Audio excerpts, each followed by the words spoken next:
Hey, this is Jamey with Stonemaier Games, and today I'm going to talk about 10 different ways that games can end. Sometimes this results in also victory conditions, which I talked about in a different video, but today I'm focusing mostly on the different ways that games can actually end. This was inspired by a few other videos and podcasts. I'll post the links to those in the content below, in the description below. And these aren't ranked. I'm going to jump around to different topics here. The first one example are games that maybe have a standard end game condition, but they also have an instant end game and win condition. The two examples of that I have are Yedo. In Yedo, you can play to a certain number of rounds, but there's also a mission card in this game that's called Kill the Emperor. And if you accomplish that mission, it's very difficult, but if you do, the game ends because you become the Emperor. You instantly just win the game. And feel free to correct me on that if I'm wrong. It's either that you get a bunch of points and you still look at points, or you instantly win the game. It's one of the two, but you definitely instantly end the game if you kill the Emperor in Yedo. The other example of this that I really enjoy is Seven Wonders Duel.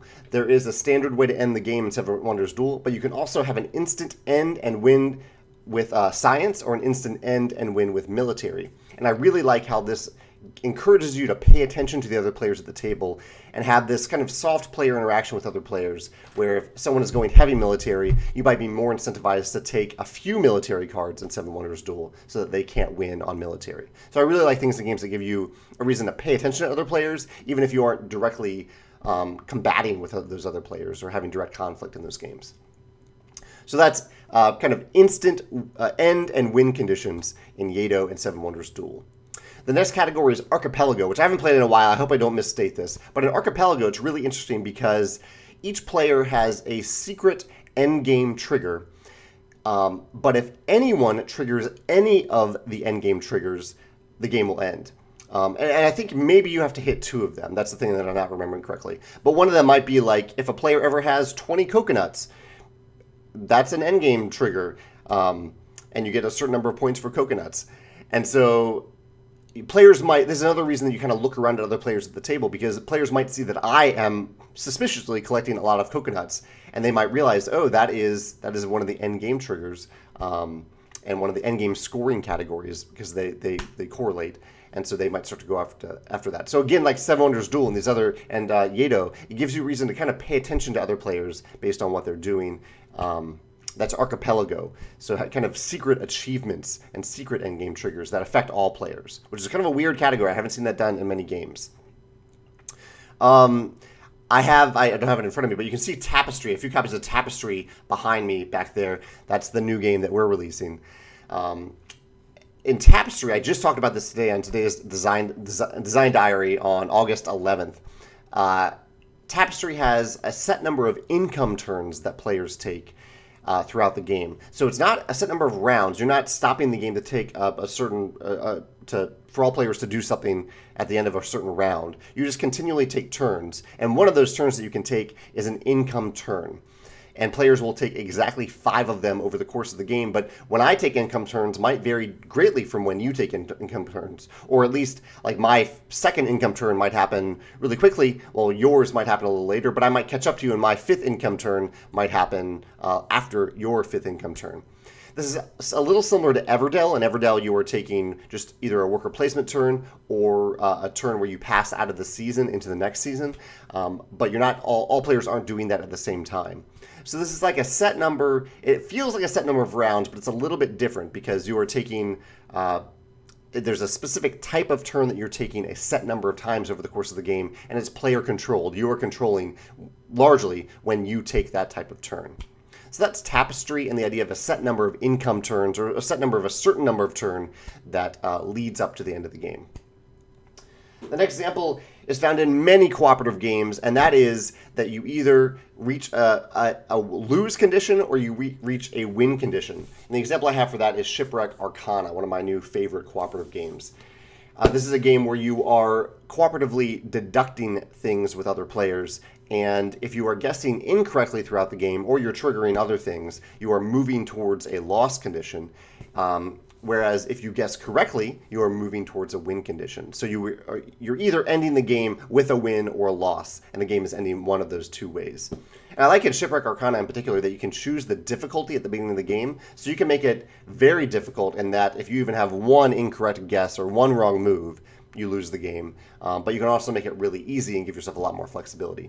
I typically play on hard. I like the pressure of hard. It gives you the chance to make one mistake, but that's it in Shipwreck Arcana.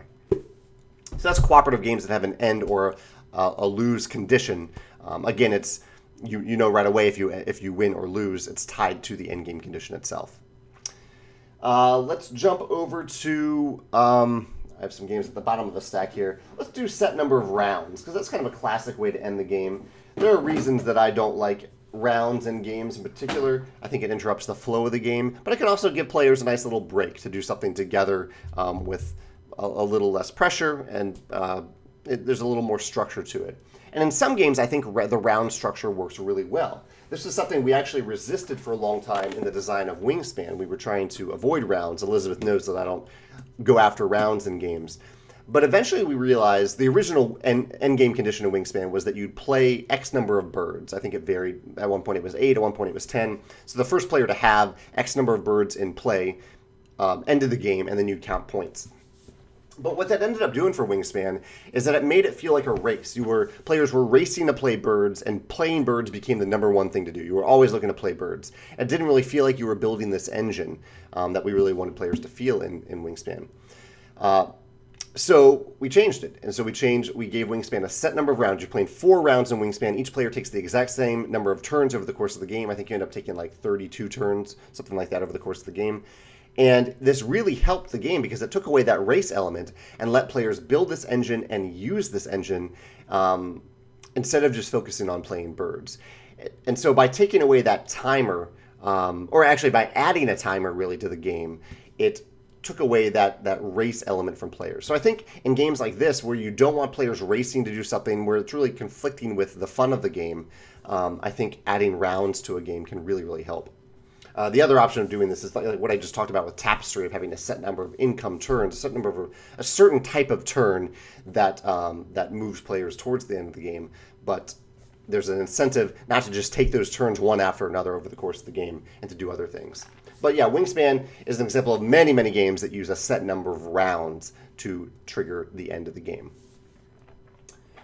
Another example is related to a video I did a few months ago about player elimination. So there are a number of games where you simply play until you're the last man or woman standing, last person standing. And so these are often player elimination. Sometimes players can, I think it's almost player elimination. Actually, the example I have is Red Dragon Inn. Red Dragon Inn is a last man standing game. That person wins the game. The other example are many two-player games, head-to-head combat games like Star Realms or Keyforge, where you are one player is reaching an endgame condition, and oftentimes that means that they are reducing the other player's life or health or something like that. So in two-player games, that type of player elimination can work really well because it's just the two of you.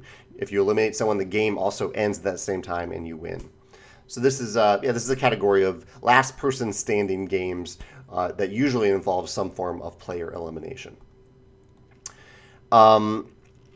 Next example is where a certain game state that is impacted by players is depleted or reaches a certain condition. So the classic example of this is Dominion. In Dominion, the end of the game is triggered when I believe 3 of the stacks of victory point cards are gone. So that's something that players have control over the course of the game. They're actively buying those cards, adding them to their decks, and moving the game towards an end condition. And the game you don't instantly win if you're the last player to take one of those cards. You are just changing the game state affected by all players and moving it towards that end game condition. The example that I have on hand here is Fantasy Realms, a game that I've mentioned in many videos. And so in Fantasy Realms, the end game trigger is if there are ever 10 face-up cards on the table at the end of a turn. So in Fantasy Realms, you are either drawing from a deck or you are taking one of the face-up cards. So it gives players a certain amount of control over how fast they want the game to end. Because do they continue to draw from the deck, which moves you towards the end of the game, because you always draw from the deck and then discard a card, or are you taking from those face-up cards in the open tableau and then putting another card there in its place? So if you, in Fantasy Realms, if you want the game to end quickly, you might draw from the deck a lot, but that's random. You don't see what you're getting. Whereas if you want the game to last a little bit longer, you might continue to take cards from the middle of the table. So that's an interesting method, I think, of having players collectively control the pace of the game, especially in a cooperative game. Then there's the category of end the game whenever you want. The example of this is Sherlock Holmes Consulting Detective, where you are working together, another cooperative game, where you are working together to solve a mystery, and the game doesn't ever tell you to stop and start answering the questions to solve the mystery. The players decide themselves. So you can play Sherlock Holmes. You can sit down and say, okay, we're going to play this for 60 minutes and do the best that we can. Or you can just sit down and play as long as you want. And if you end up getting bored or tired, or you feel like you know all the answers, you can just say, okay, we're ready to solve the mystery now. I don't know if there are many games in this category, but I think it's an interesting category, especially for cooperative games. So just give players the freedom to play as long as they want. The downside of this, of course, is that players have different preferences. So some players might want to play longer or shorter than other players. And I think with games like this, I think maybe reminding players that you might want to collectively decide how long you want to do this, or at least maybe set a timer on it, even if it's a long timer, can be helpful for certain players who maybe reach a point where they're done playing the game. That's Sherlock Holmes and other games like it, where players just collectively decide when they want the game to end without any connection to the mechanisms in the game. Let's say, I think we're at the last category now. It's kind of a big category, so I have a couple different examples. But actually, no, there's one other one. So one of them is similar to Sherlock Holmes if you decided to put a timer in it, and similar to a video that I recently mentioned with timers, is games that have a specific length of time that you're playing for. And the recent example of this is We're Doomed. We're Doomed is a semi-cooperative competitive game where there's a big chunky 15-minute timer in the game. And when that clock runs out, the game is over, and you look to see who won, or if anyone won. It's possible for everyone to lose.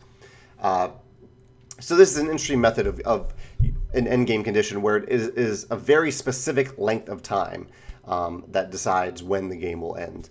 And I kind of like this. I kind of like this method because, especially in a game where you want to feel that pressure without feeling too stressed. 15 minutes feels like a long time when you start the game. But I also like it because on a game night, you might know that, if you have different tables going and you know someone's going to finish their game in about 15-20 minutes, you might want to pick a game that's almost precisely 15 minutes long or 10 minutes long, whatever the length is. It lets you know exactly how long the game is, which I think is pretty helpful. The last category is the big one, and this is games where you are racing individually to a certain endgame condition that rarely corresponds exactly with the victory condition, even though there might be a strong incentive for you to do that. So a lot of my games do this. In Euphoria, you are racing to have the first to be the first player to have 10 stars, and when you do, the game ends, and you win actually with Euphoria. It's a race to 10 stars. In Downforce, you are racing to complete the track. You're doing one circuit of the track, you're racing to the end. In Downforce, you don't necessarily win if you do that. You still count up certain points based on when you win. And actually in Downforce, all players get the chance to try to finish that course. The game doesn't end instantly, but when all players have had the chance to complete the course, the game will end. Jamaica is another example of this. In Jamaica, the first player to cross the finish line does trigger the end of the game, and based on your position at that point in time, you get a certain number of gold or even negative gold. Viticulture, one of my games, again, has a point threshold you're trying to reach. If you reach 25 points in Viticulture, no, 20 points, thinking of Tuscany. And if you reach 20 points in Viticulture, at the end of that year, all players finish that year, and then you look at points to see who has the most points at the end of that year. So in Viticulture, sometimes you're trying to decide, okay, am I ready to trigger that end of the game, or do I want to wait one more year so I know I can get all these wine orders filled and I know I can get a ton of points? Generally, you trigger the game when you're able to. And I think that's an important part of the design of these games. You generally want to give players a strong incentive to end the game when they possibly could, because otherwise you have them prolonging the game and overstaying its welcome, which can be a problem. The last example that I just think is really creative is Rajas of the Ganges. And Clank too. I always mention Clank, but Rogers I haven't mentioned in a while. And Rogers, you have two tracks that go in opposite directions. There's money and fame. And when your two tokens on those two tracks finally connect or pass one another, that triggers the end of the game. That each player finishes either that round or that turn in Rogers. And the game ends. But I really like that idea. Again, it's player controlled. You're deciding the pace at which you are gaining money and the pace at which you're gaining fame, and the intersection of those two I think is really interesting in Rogers. So yeah, hopefully I got all 10 there. I don't think I missed any categories, but those are 10 ways that games can end. There's still many other ways, and I'd love to hear your thoughts in the comments. If you have other games that you've played that have very interesting end game conditions, whether or not they are also tied to the victory conditions, I'd love to hear your thoughts in the comments. Or if you have any examples of games that I mentioned here in these 10 different categories that you really enjoy, the way that they trigger the end of the game, I'd love to hear your thoughts as well. All right, thanks.